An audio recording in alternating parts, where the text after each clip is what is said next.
Good morning, everybody. My name is Dr. Neha Hamilton, and today we are covering this subject called research methods in management.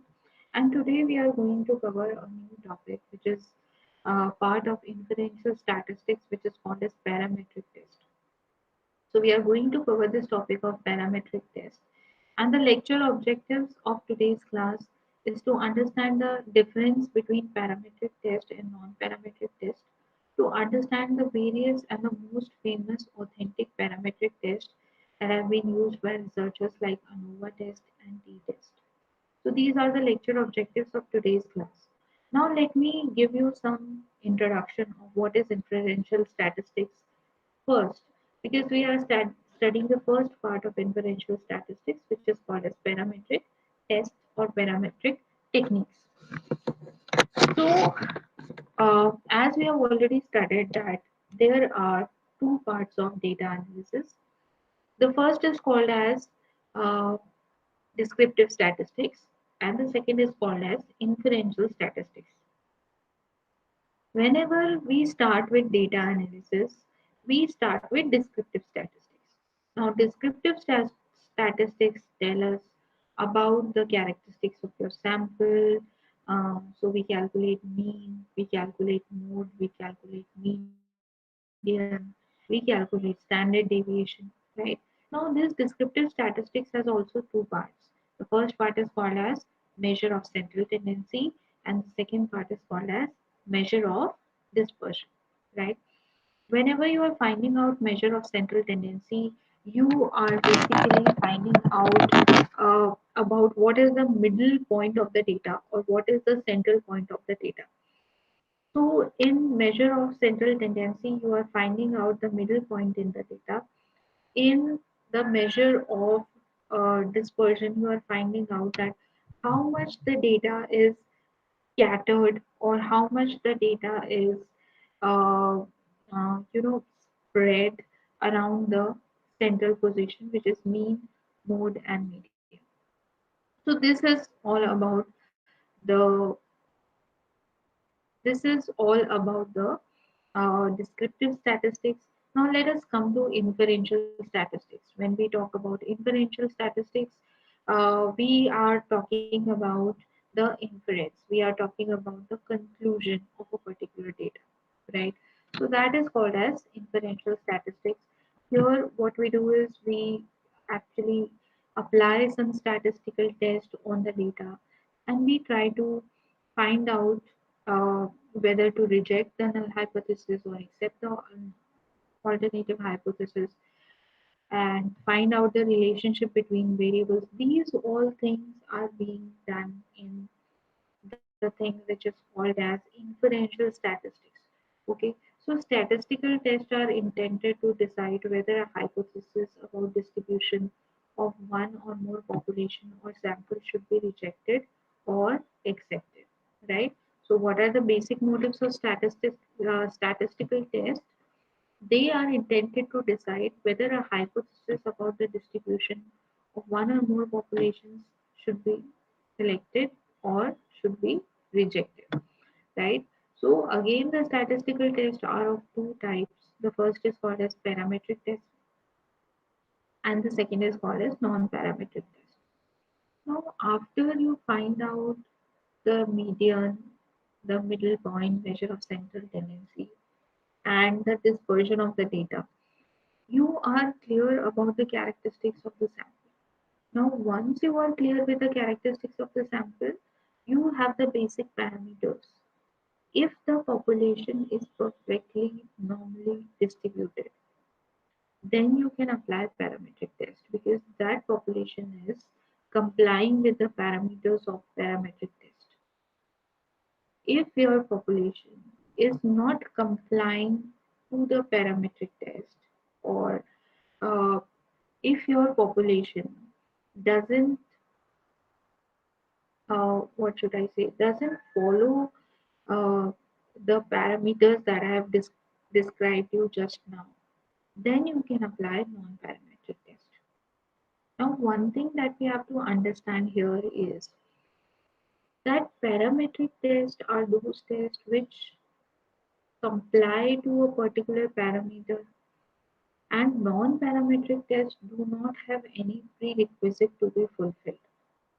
When it is this kind of a case, then in parametric tests, the answers are going to be very accurate because parametric tests are called as robust tests.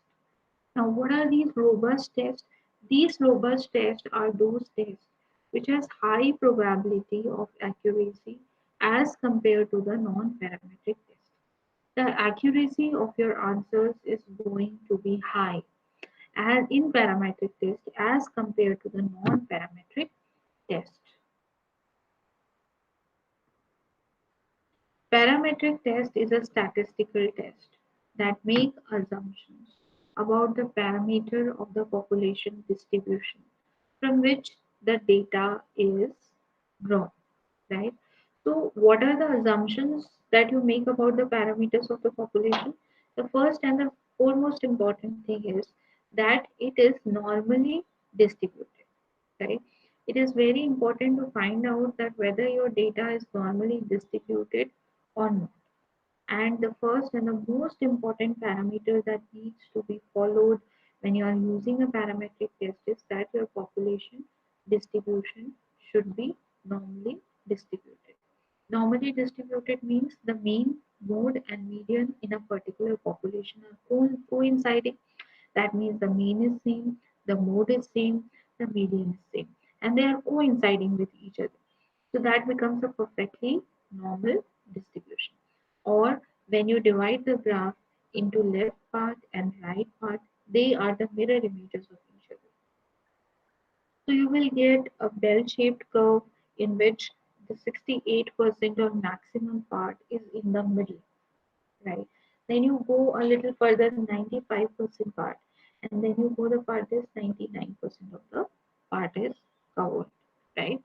So these are called as parametric tests. Now, what are the applications of parametric test? It is used for qualitative data. Definitely, if you have data, if you have figures, if you have statistical findings, then only you are going to use quantitative. You are going to use parametric techniques. It is used for continuous variables. So when I talk about continuous variables, I am talking about the variables which are continuous in nature, right? Used when data is measured on approximate interval or ratio scales of measurement. So whenever you use ratio scale of measurement, then only you can use parametric techniques. Data should follow normal distribution. This we have already discussed that your data should be perfectly normally distributed if you want to apply the parametric test. And also that parametric tests are more robust as compared to the non-parametric test. Robust means the accuracy of results are much high as compared to the non-parametric test because we have we are using some kind of assumptions to prove that particular test. T-test for one sample and T-test for two samples, right? When we talk about T-test for two samples, we are talking about unpaired two sample T-test and paired sample two sample T-test. So T-test can be performed either for a single sample or for two samples, right? So when you are performing the t-test for two samples, it can be unpaired two sample t-test or it can be paired two sample t-test, right?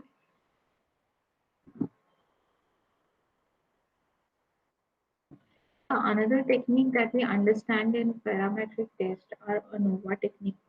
We have one-way ANOVA and we have two-way ANOVA also. We have Pearson rank correlation test also and we have Z test also. So these are the four important parametric techniques that we have to cover in today's class, right? So let us come to t-test first, which is called as prudence t-test. Now we have to remember the name of the individual who has introduced t-test. The name of this individual is Professor W. S. Gosset, right? So t-test was developed by whom? t-test was developed by Professor W.S. Bozet. A t-test compares the difference between two means of the different groups to determine whether the difference is statistically significant. Okay.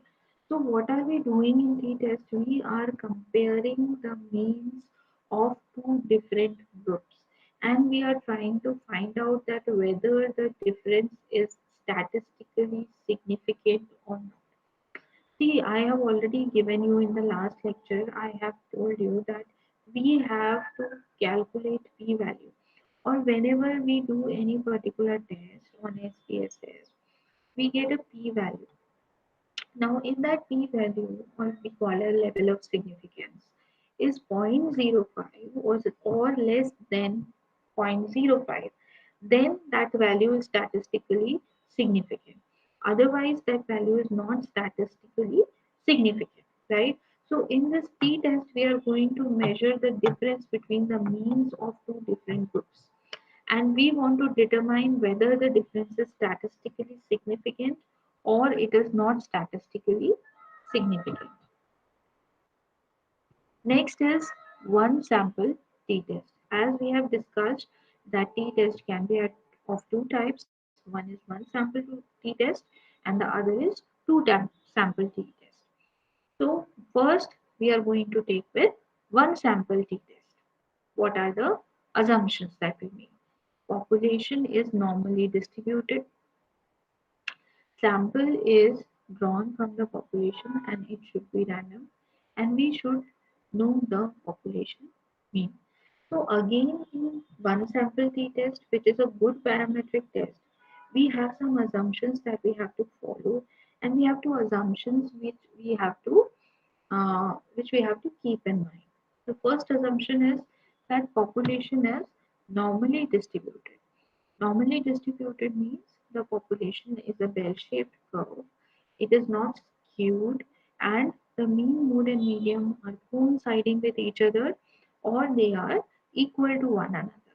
Also, when you divide the curve into two parts, the right part is a mirror image of the left part. Sample is drawn from the population and it should be random.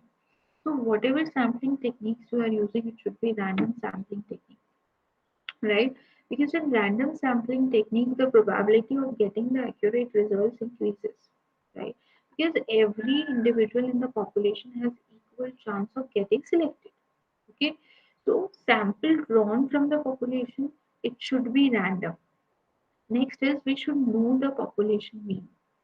That means whatever sample you are selected, means should be known to you because it is used in the formula, right? So mean is something that you should know.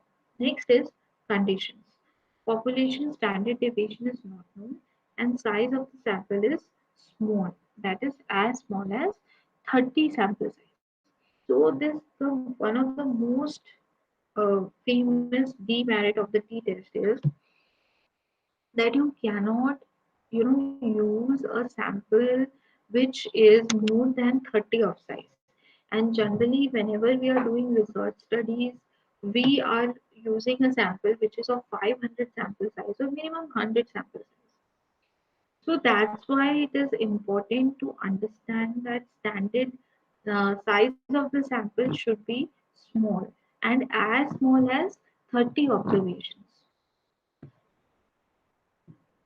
In one sample t-test, we know the population mean, right?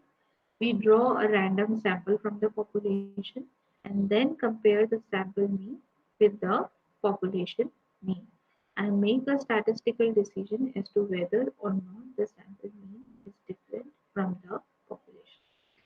So try to understand what do we do in t-test. In t-test, we basically compare the mean of the population and the mean of the sample, right? What are we comparing again? This is one sample t-test, so we have only one sample and one population, right? Concept here. What are we doing? We already have known the population mean, that is the condition of t-test, right? And we are calculating the mean of the particular sample, and we are comparing that whether these means are equal or not. What is written in the slide?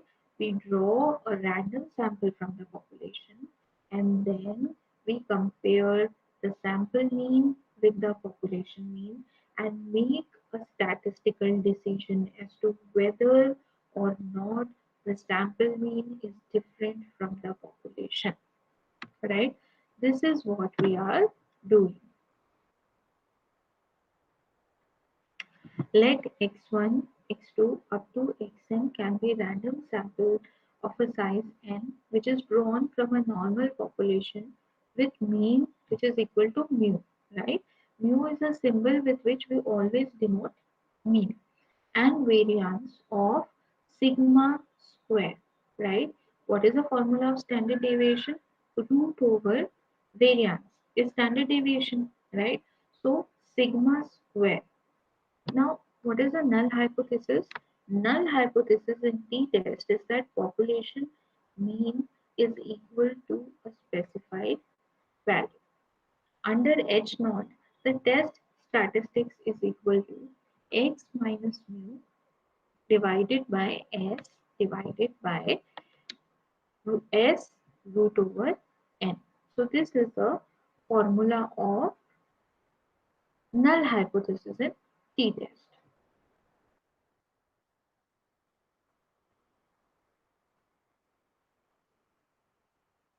Okay. Now the next test that we are going to consider is called as two-test sample t-test, used when two independent and random samples come from the normal population having unknown or same variance, right? So in two sample t-test, we are basically taking two samples from a single population which is normally distributed and we do not know the variance of that particular population. We test the null hypothesis that the two population means are same. That means what is the null hypothesis here? That mu1 is equal to mu2. Now what is mu1 here? Mu1 is the mean of the first population. What is mu2? Mu2 is the mean of the second population, right? So we are assuming in null hypothesis that the two sample means are exactly similar or same in value and magnitude, that is mu1 and mu2. Now what are the assumptions in two sample t-test? The first is that population is normally distributed and the samples are drawn independently and at random pace. So the two assumptions stand same in one sample t-test and two sample t-test. What is the assumption? That the population is distributed normally and the samples are drawn independently and at a random pace. Standard deviation and the population are same and not known and size of the sample is also known. So we have already studied that in one sample t-test, the population size, the sample size that we can take is up to 30 individuals, right? Now this is the formula of two sample t-test that you need to write it down in your copies. If two independent samples x is equal to I1 2 up to ni and y, which is the second sample, j is equal to up to n. The sizes with n1 and n2 have been drawn from two normal populations with the means mu1 and mu2 respectively, right? So what is the null hypothesis here? That the mean of the first population is exactly equal to the mean of the second population, right? So this is the formula of the test where n1 is the total number of individuals or the size of the sample of first sample and n2 is the size of the sample of the second uh, sample. X and y are actually the mean values of the two samples, right? So this is what the formula looks like when we are talking about two sample t test. Now we are going to talk about paired t test. It is used when measurements are taken from the sample subject before and after some manipulation or treatment, right? So what are we doing? We are what is written used when measurements are taken from the same subject before and after some manipulation or treatment. So we have seen certain experiments or some techniques in which there is only one group. We take the data before experiment, we do experiment, and then we take data after experiment. What are we doing? We are taking data before experiment, we are applying a particular experiment, then we are checking the data after experiment, right? So example is given, right, before and after t-test. What is the example? To determine the significance of a difference in blood pressure before and after administration of an experimental pressure substance. So we are going to calculate the blood pressure of the patient before doing anything, right? We are just calculating, we are just diagnosing the blood pressure, and we are writing it down on a piece of paper. Now we are administering a particular drug or particular medicine to the patient. We have given the patient the medicine, experiment has been applied to this particular subject. Now, after some time, now you are taking the readings of the blood pressure, that is before and after the appliance of the experiment.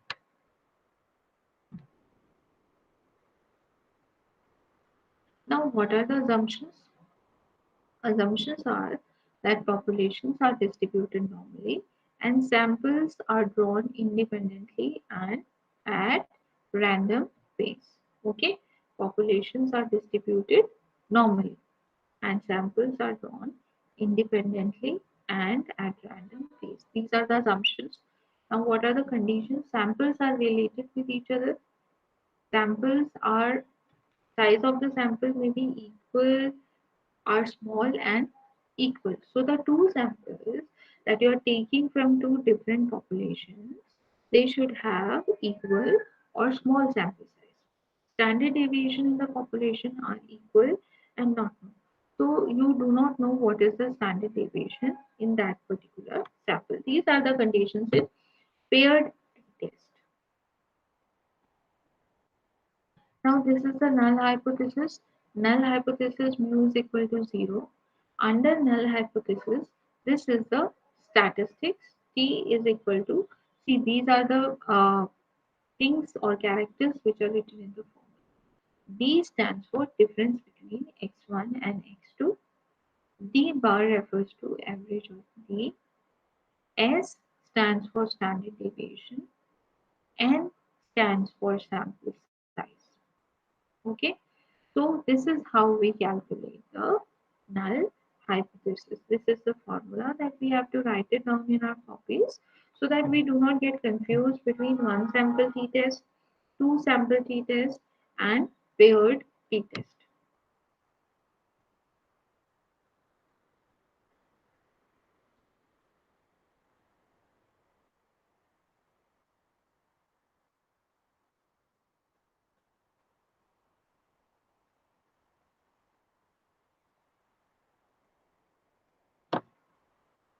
Now we have come to Z test. Now what is Z test? Z test is a statistical test where normal distribution is applied, and it is basically used for dealing with problems relating to large samples when the frequency is greater than and equal to 30. So we were applying this test when the population size was smaller than 30 individuals. Then we were applying t-test. Now, what if the sample size is greater than 30 individuals, which generally is, right? So, we basically apply or we can apply Z test when the sample size is greater than 30 number. Okay, what is written? Z test is a statistical test where normal distribution is applied, and it is basically dealing with problems relating to larger sample when the frequency is greater than or equal to 30, right? When the frequency is greater than or equal to 30, then only we apply the Z test. It is used when population standard deviation is known. So when do we use Z test? when we know that what is the standard deviation of the population. Again, we have come up to the assumptions. What is assumption number one? That the population is normally distributed and the sample is drawn at a random pace, right?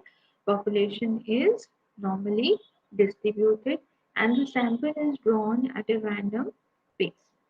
Conditions: population standard deviation is known and size of the sample should be larger than 30. In t-test, what was the size of the sample? It was 30 or less. In z-test, what is the prerequisite? That the size of the sample should be greater than 30 and uh, the standard deviation should be known. Again, the population should be normally distributed and sample drawn from the population should be randomly selected.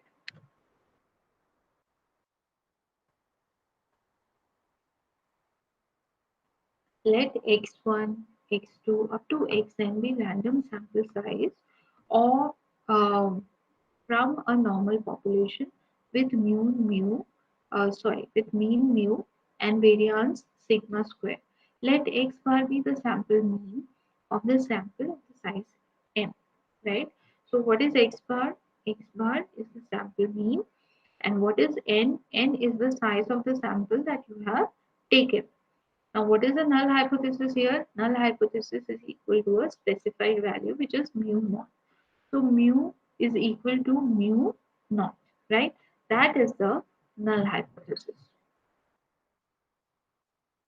Under H naught, the test statistic is Z is equal to x minus mu divided by S divided by root over n.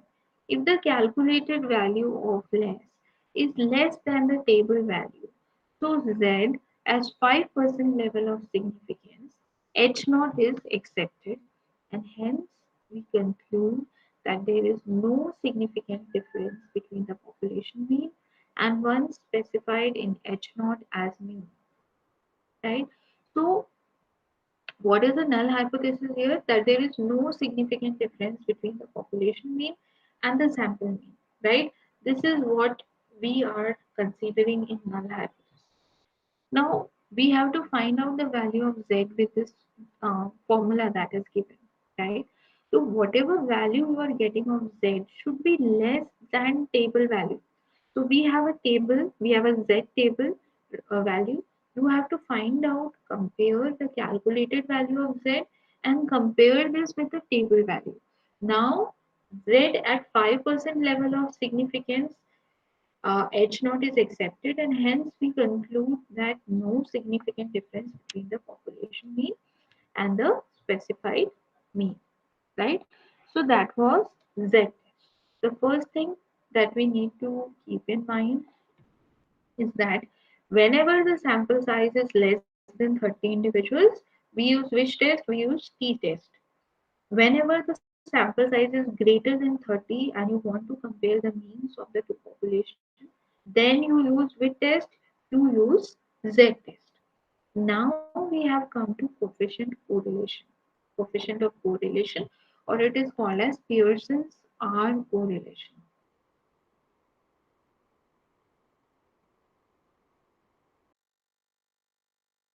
The relationship between two quantitative continuous variables, right? So we want to find out the relationship between two variables. So there has to be two variables in your research study, okay, to understand the relationship between these two variables. Pearson's coefficient, correlation coefficient, which is always denoted by small r, okay. T in T test, the character is T. In Z test, the character is Z. In correlation, Pearson correlation, the character is R. Right? So we always denote coefficient by small r. And what do we measure in correlation? As the name suggests, measure of strength of association between two variables. So how two variables are associated with each other? How much, by which strength, by what magnitude they are correlated with each other? That is called as Pearson coefficient of correlation. Now, when we talk about types of correlation, we have perfectly positive correlation, we have partial positive correlation, we have no correlation, partial negative, and perfectly negative correlation. So, I'm giving you 2 minutes of time to draw this table in your copies and write down the figures which is written on the slide.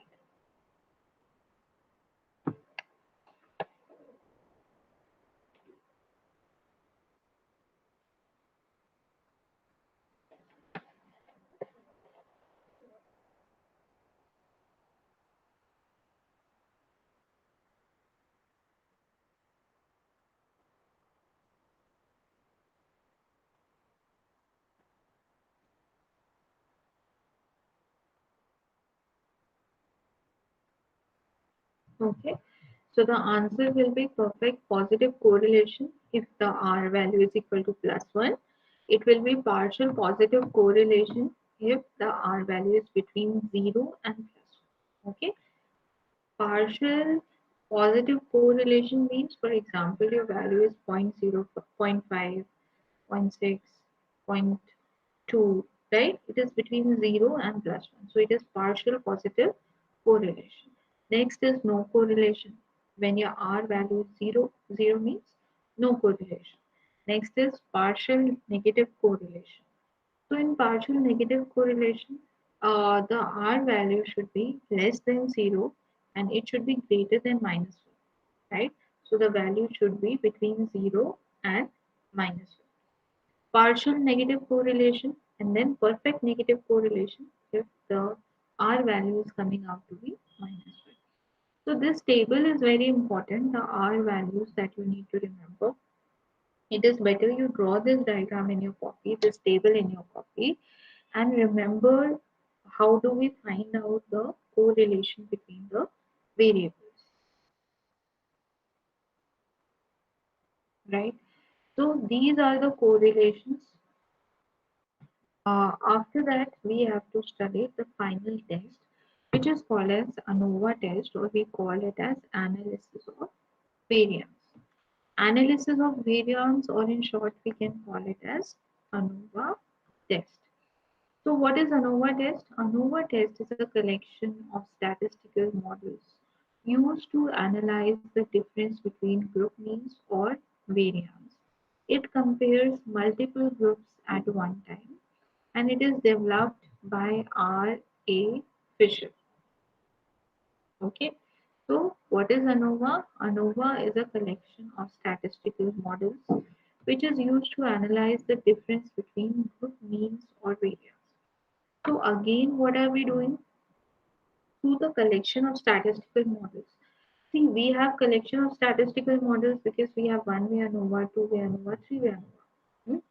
So we have collection of statistical models that are designed to analyze the difference between the group means. What are the difference between the two group means? We compare the multiple groups at one time, right? And it is developed by R. A. Fisher. One-way ANOVA and two-way ANOVA. Now let's come to one-way ANOVA. One-way ANOVA is when you compare two or more unmatched groups when data are characterized in one factor. Example is given. Comparing a control group with three different doses of aspirin, comparing the productivity of three or more employees based on working hours company, right? So what are you doing? You have just one factor. What is this one factor in the first example? Doses of aspirin. What is that one factor in the second example? Working hours in a company. So we are, what are we doing? We have just one factor and we are analyzing this one factor effect on multiple groups, right? So when we are understanding that what is the working hours of productivity of the employees of three or more employees. Three or more different type of employees means I can take category employee A, category employee B, category employee C.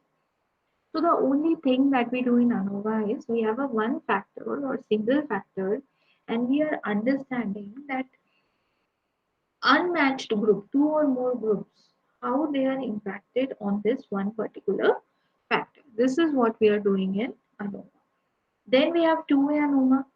What is two-way ANOVA? It is used to determine the effect of two nominal predictive variables on the continuous outcome variable. It analyzes the effect of independent variable on the expected outcome along with their relationship to the outcome itself, comparing the employee productivity based on working hours and working conditions. So, what is this one variable? Productivity. What are these two factors, two variables that we are studying? Working hours, working conditions. One factor, two variables, two-way ANOVA, one factor, different groups, one-way ANOVA. Okay. Now, what are the assumptions of ANOVA? The samples are independent and selected randomly. Parent population from which the sample is taken is of normal distribution. Various treatments and environmental effects are addictive in nature. The experimental errors are distributed normally with the mean 0 and variance sigma square. So these are the things that you should keep in mind. These are the assumptions of ANOVA technique. Okay. Now ANOVA compares variance by means of F ratio. So we have F ratio in ANOVA, that is that we have to calculate, right, variance between the samples divided by variance within the samples. What is the null hypothesis? That all population means are same. If the computed FC is greater than the critical value, we are likely to reject the null hypothesis. If the computed FC is lesser than the critical value, then the null hypothesis is selected. So accepted. So we generally want to reject the null hypothesis, right? Because the means cannot be same of the different populations. So we have computed F value and we have critical F value. We have to compare these two values. In order to reject the null hypothesis of ANOVA, the computed value should be greater than the critical value, right?